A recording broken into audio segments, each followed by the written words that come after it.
Halo. Izvoli. Imam jednu dogodovštinu, nije se meni dogodilo, ali dva drugara su u pitanju dobra. Ali ti je bilo sramota zbog njih? Pa nije mi bilo sramota zbog njih, ali slušaj stvar. Vraćaju se oni iz škole jedan dan, to je bilo pre par godina.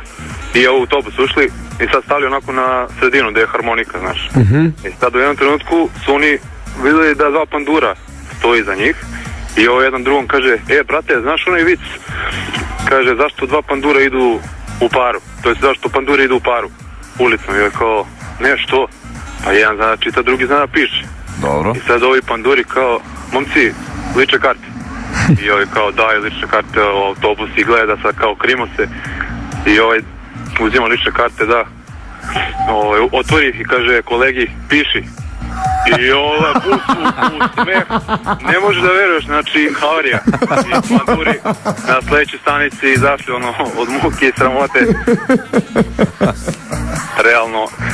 Super je priča. Realno. Realno.